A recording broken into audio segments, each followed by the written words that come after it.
Note ಪುಸ್ತಕ ವಿತರಣೆ. ವೈ.ಎನ್. ಹೊಸಕೋಟೆ ಸರ್ಕಾರಿ ಶಾಲೆಯ ಮಕ್ಕಳ ಕಲಿಕಾ ದೃಷ್ಟಿಯಿಂದ ನೋಟ್ ಪುಸ್ತಕ ವಿತರಣೆ ಮಾಡುತ್ತಿದ್ದೇವೆ ಎಂದು ಮಾತೃಶ್ರೀ ಸೇವಾ ಸಂಸ್ಥೆಯ ಅಧ್ಯಕ್ಷ ಜಂಗಮರಹಳ್ಳಿ ಎಚ್. ಲಕ್ಷ್ಮೀನಾರಾಯಣ ತಿಳಿಸಿದರು. ಗ್ರಾಮದ ಸರ್ಕಾರಿ ಹಿರಿಯ ಪ್ರಾಥಮಿಕ ಬಾಲಕರ ಪಾಠಶಾಲೆಯಲ್ಲಿ ಮಾತೃಶ್ರೀ ಸೇವಾ ಸಂಸ್ಥೆಯಿಂದ 2024ರಿಂದ 25ನೇ ಸಾಲಿನ ನೋಟ್ ಪುಸ್ತಕ ವಿತರಣಾ ಕಾರ್ಯಕ್ರಮ ಹಮ್ಮಿಕೊಳ್ಳಲಾಗಿತ್ತು.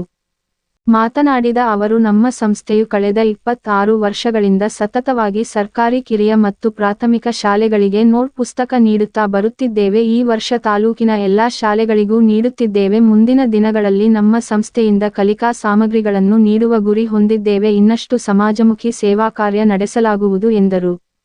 ವೈ.ಎನ್. ಹೊಸಕೋಟೆ ಕ್ಲಸ್ಟರ್ 11 ಶಾಲೆಗಳಿಗೆ ನೋಟ್ ಪುಸ್ತಕ ನೀಡಲಾಯಿತು. ಇದೇ ವೇಳೆ ಶಿಕ್ಷಕರ ವತಿಯಿಂದ ಜಂಗಮರಹಳ್ಳಿ ಎಚ್. ಲಕ್ಷ್ಮೀನಾರಾಯಣ ರವರಿಗೆ ಸನ್ಮಾನಿಸಲಾಯಿತು. ಈ ಸಂದರ್ಭದಲ್ಲಿ ಸಿ.ಆರ್. ಪಿ. ಬಂಗಾರು ಲಿಂಗಂ, ಶಾಲೆಯ ಮುಖ್ಯ ಶಿಕ್ಷಕ ಐ.ಎ. ನಾರಾಯಣಪ್ಪ ಸೇರಿದಂತೆ ಎಲ್ಲಾ ಶಾಲೆಯ ಮುಖ್ಯ ಶಿಕ್ಷಕರು ಹಾಜರಿದ್ದರು. 26ನೇ ವರ್ಷದಿಂದ ನಡೀತಾ ಇದೆ. ಮಕ್ಕಳಿಗೆ ಅಂದರೆ ನಾವು ಪ್ರಾರಂಭದಲ್ಲಿ 3 ಸ್ಕೂಲು, 5 ಸ್ಕೂಲು, 10 ಸ್ಕೂಲು ಈ ಥರ ಸ್ಟಾರ್ಟ್ ಮಾಡಿ ಈಗ ಆಲ್ಮೋಸ್ಟ್ ಎಂಟೈರ್ ಪಾವಗಡ ತಾಲೂಕಿನ ಈ ಸರ್ಕಾರಿ ಹಿರಿಯ ಕಿರಿಯ ಪಾಠಶಾಲೆಗಳಿಗೆ ಫುಲ್ಲು ನಾವು ಈ ವರ್ಷ ಕವರ್ ಮಾಡಿದ್ದೀವಿ. ಮನಸ್ತೃಪ್ತಿಗೋಸ್ಕರ ನಾವು ಇದನ್ನು 26 ವರ್ಷದಿಂದ ಮಾಡ್ತಾಯಿದ್ದೀವಿ. ಇನ್ನೂ ಸ್ವಲ್ಪ ಇದನ್ನು ಜಾಸ್ತಿ ಮಾಡಬೇಕು ಅಂತಲೂ ಇದ್ದೀವಿ.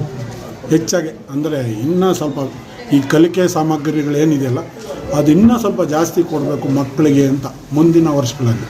ಅಂದರೆ ಬರ್ತಾ ಏನಾಗುತ್ತೋ ಅಷ್ಟು ಜಾಸ್ತಿ ಮಾಡೋಣ ಅಂತ ಬೇರೆ ಬೇರೆ ಕಾರ್ಯಕ್ರಮಗಳನ್ನು ಸಹ ಹಮ್ಮಿಕೊಳ್ಳೋಣ ಅಂತ ಇದ್ದೀವಿ. ಅವ್ರಿಗೆ ಏನೇನಿದೆ ಐಡೆಂಟಿಫೈ ಮಾಡಿ ಅವ್ರಿಗೆ ನಾವು ಬುಕ್ಸನ್ನು ತಲುಪಿಸಿದ್ದೀವಿ. ಸ್ವಲ್ಪ ಅವ್ರಿಗೆ ಕಲಿಕೆಗೆ ಅನುಕೂಲ ಆಗಲಿ ಅಂತ ಆ ದೃಷ್ಟಿನೇ ಮೇನ್, ಇನ್ಯಾವ ದೃಷ್ಟಿ ಇಲ್ಲ. ಇಲ್ಲಿ ಹುಡುಗರು ಚೆನ್ನಾಗಿ ಓದಬೇಕು, ಅವರು ವಿದ್ಯಾಭ್ಯಾಸ, ಅವ್ರ ಗುರಿ ಏನು, ಇಂಪಾರ್ಟೆಂಟ್ ಗುರಿ, ಅವ್ರ ಗುರಿಗಳೇನು ಅದನ್ನೆಲ್ಲ ತಲುಪಬೇಕಂತೇಳಿ ಅಲ್ಪ ಸೇವೆ ಅವ್ರಿಗೆ ಸಪೋರ್ಟಿವ್ ಆಗಿ ನಿಂತಿದ್ದೀವಿ.